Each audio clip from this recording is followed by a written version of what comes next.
یاد نعت کا عنوان لیے ہوئے، طیبہ کی یاد نعت کا عنوان لیے ہوئے، آئی میری نجات کا سامان لیے ہوئے۔ کیا بات ہو قرآن کی آیتیں ہم پڑھیں، آنکھوں میں عشق صاحب قرآن لیے ہوئے۔ جاوید جان جائے میری ان کے سامنے، جاوید جان جائے میری ان کے سامنے، لحد میں جاؤں میں جلوے جانا لیے ہوئے۔ بہت اچھا کلام بھائی وارث رضا منظری پڑھ رہے تھے، بہت اچھا آپ سن بھی رہے تھے۔ درمیان سے جو بچے کوئی بولنے کی آواز آ رہی ہے، ان بچوں سے میں گزارش کروں گا خاموش بیٹھے رہیں آپ لوگ۔ یہ آپ کے بڑے علماء کرام منبر پاک پر تشریف فرما ہیں، ان کا ادب ملحوظ رکھیں، اور یہ آداب محفل کے بھی بالکل خلاف ہے، آپ بھی اس میں باتیں کر رہے ہیں۔ اور نوجوانوں سے گزارش کروں گا وہ بھی زیادہ موبائل میں مصروف نہ رہیں۔ ہماری اس مصروف ترین زندگی میں بہت کم وقت ایسا ملتا ہے کہ ہم ان علماء اکرام کے قریب بیٹھیں اور کچھ کام کی باتیں سنیں۔ جلسگاہ میں صاحبان مدارس کو دکھانے کے لیے نہ آیا کریں، بلکہ اپنے سوئے ہوئے مقدر کو جگانے کے لیے آیا کریں۔ یہاں سے اپنے فیوچر کے لیے، اپنے مستقبل کے لیے کچھ باتیں یاد کر کے جائیں تاکہ آپ کے کام آئیں۔ بہت سی کام کی باتیں آپ کو ملنے والی ہیں۔ یہ بات بالکل سچی ہے کہ جو باتیں درجنوں کتابوں کا مطالعہ کرنے کے بعد گھنٹوں میں حاصل نہ ہو سکتی ہوں، کبھی کبھی کامیاب علماء اکرام کی زبان سے منٹوں میں وہ مل جایا کرتی ہیں۔ ہاں، تو آپ سکون کے ساتھ تشریف رکھیں، اس نیت کے ساتھ کہ یہاں سے کچھ باتیں یاد کر کے رکھیں گے۔ مجھے تو نظامت کے فرائض انجام دینا ہے، میں درمیان میں آتا رہوں گا، 2 منٹ میں اپنی بات پوری کر کے کسی نہ کسی مہمان کو مائک پر پہنچاؤں گا، لیکن یہ آنے والے شعراء اور خطبہ بہت کام کی باتیں آپ کو بتانے والے ہیں۔ نعت رسول بھی آپ سنیں، اس سے عشق رسول بیدار ہوگا دل میں آپ کے، لیکن تقریر کو ضرور آپ سن کے جائیں، کیونکہ تقریر سے ہمیں سونے جاگنے اٹھنے بیٹھنے کے آداب حاصل ہوتے ہیں۔ ایک شعر میں پڑھ دیتا ہوں، سارا مجمع اپنی زندگی کا ثبوت دے اور داہنا ہاتھ اٹھا کر کہہ دے سبحان اللہ۔ اب اگر بایاں ہاتھ بھی سلامت ہے اٹھائیے اور بول دیجئے یا رسول اللہ۔ شعر سنیں کہ وہ زمین اچھی لگی وہ زماں اچھا لگا، وہ زمین اچھی لگی وہ زماں اچھا لگا، وہ مکی اچھے لگے وہ مکہ اچھا لگا۔ سامنے سرکار ہیں نعت گوئی آپ کی، حضرت حسان کا حسن بیاں اچھا لگا، حضرت حسان کا حسن بیاں اچھا لگا۔ اور آب زمزم کی روانی معجزہ تو ہے، مگر آب زمزم کی روانی سارے لوگ پیتے ہیں، آب زمزم پیتے ہیں نا؟ ہاں، جو آپ کے سمجھانے کے لیے بول دوں، جو مدینے سے اب جو لوگ حج کرنے کے لیے جاتے ہیں مکہ شریف سے، اور مدینہ سے جب حاضری کے بعد آیا کرتے ہیں، جو پانی لاتے ہیں اس کو ہم آپ پیا کرتے ہیں، وہ ہمارے لیے تبرک ہے، اور کہا جاتا ہے کہ وہ ایسا پانی ہے کہ اگر بیمار شفا کی نیت کر کے پی لے تو اس کو شفا مل جاتی ہے۔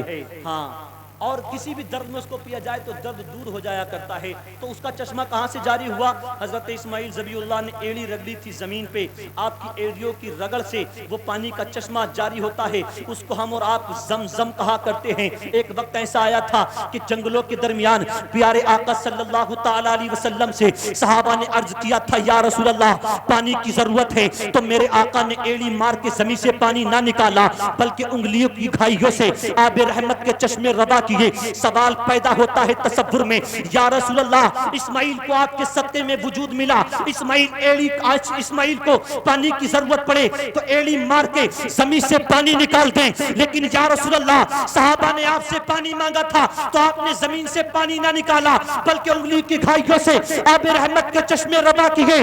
تو جواب ملے گا عالم تصور میں، ارے زمین کی فطرت ہے پانی نکالنا، اگر ایڑی مار کے زمین سے پانی نکالتا تو کوئی بدعقیدہ کہہ سکتا تھا کیا فرق ہے محمد ابن عبداللہ اور اسماعیل ذبیح اللہ میں؟ اس لیے میرے آقا نے ایڑی مار کے زمین سے پانی نہ نکالا بلکہ انگلی کی گھائیوں سے آب رحمت کے چشمے روا کر کے زمانے کو بتایا، ارے جو ایڑی مار کے زمین سے پانی نکالے اس کو ذبیح اللہ کہتے ہیں، اور جو انگلی کی گھائیوں سے پانی نکالے اس کو حبیب اللہ کہتے ہیں۔ یہ میرے آقا کی شان ہے۔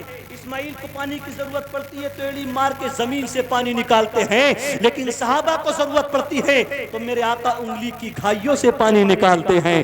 تب شعر سنے کہ وہ زمین اچھی لگی وہ زماں اچھا لگا، وہ زمین اچھی لگی وہ زماں اچھا لگا، وہ مکی اچھے لگے وہ مکہ اچھا لگا۔ سامنے سرکار ہیں نعت گوئی آپ کی، حضرت حسان کا حسن بیاں اچھا لگا، آب زمزم کی روانی معجزہ تو ہے، مگر انگلیوں انگلیوں سے آپ کی آب و ربا اچھا لگا، انگلیوں سے آپ کی آب و ربا اچھا لگا، میرے آقا کو آئی تھی یہاں سے ٹھنڈی ہوا، میرے آقا کو آئی تھی یہاں سے ٹھنڈی ہوا، بس اسی باعث ہمیں ہندوستان اچھا لگا، بس اسی باعث ہمیں ہندوستان اچھا لگا، بس اسی باعث ہمیں ہندوستان اچھا لگا۔ نعرہ لگائیں، نعرہ تکبیر، نعرہ رسالت۔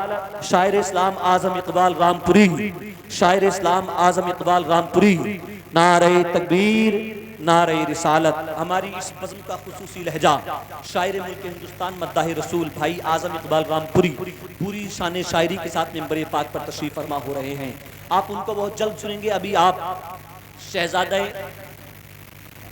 حضرت فرما رہے ہیں کہ بس اب اعظم اقبال ہی کو پڑھا دیا جائے، آپ سننے کے لیے بیٹھے، میں آپ سے یہ نہیں پوچھوں گا کہ آپ سننے کے لیے تیار ہیں، لیکن ماحول بنائے سننے کا۔ ماحول کیسے بنے گا؟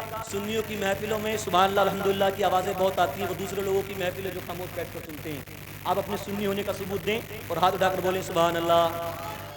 ہاں، اگر چادروں میں ہاتھ ہے تو میں ٹائم دیتا ہوں، تھوڑا سا نکال لیجئے اس نیت کے ساتھ کہ ہمارے ہاتھ مرتے دم تک سلامت رہیں، بس اس نیت کے ساتھ ہاتھ اٹھائیے اور بولیے، تھوڑا ہاتھ اٹھا کر کہیں سبحان اللہ، اور ایک مرتبہ کہہ دیں یا رسول اللہ۔ محترم اعظم اقبال رامپوری ملک ہندوستان کا اس وقت کا وہ مصروف رہجہ ہے جس کی آواز کی دھوم پورے ہندوستان میں مچی ہوئی ہے، اور جس کی نعتیہ شاعری روح کو چھوتی اور دلوں میں اتر جاتی ہے، جس کی آواز کیف و ساز اور سوز و گداز میں ڈوبی ہوئی ہے۔ جب وہ عشق رسول میں ڈوب کر نعت سرور کونین پڑھنا شروع کر دیتے ہیں تو نفس نفس میں عشق و یقین کی چنگاری بھر دیتے ہیں۔ بس میں بھائی محترم اعظم اقبال رامپوری کو آپ کی مقدس اور پاکیزہ سماعتوں کے حوالے کر رہا ہوں۔ میں چاہتا ہوں سارے لوگ اپنے ہاتھوں کو اٹھائیں اور نعرے کا جواب دیں، نعرہ تکبیر، نعرہ رسالت، مسلک اعلی حضرت شاعر اسلام اعظم اقبال رامپوری، دارالعلوم حجت اسلام، دارالعلوم حجت الاسلام، جشن دستار بندی، نعرہ تکبیر، نعرہ رسالت۔ کوئی ذکر ہو لب پہ جو تیرا نام آ گیا، تیرا ذکر کرتے کرتے یہ مقام آ گیا، جسے پی کے شیخ سعدی بلغ العلا پکارے، میرے دستے ناتوا میں وہی جام آ گیا۔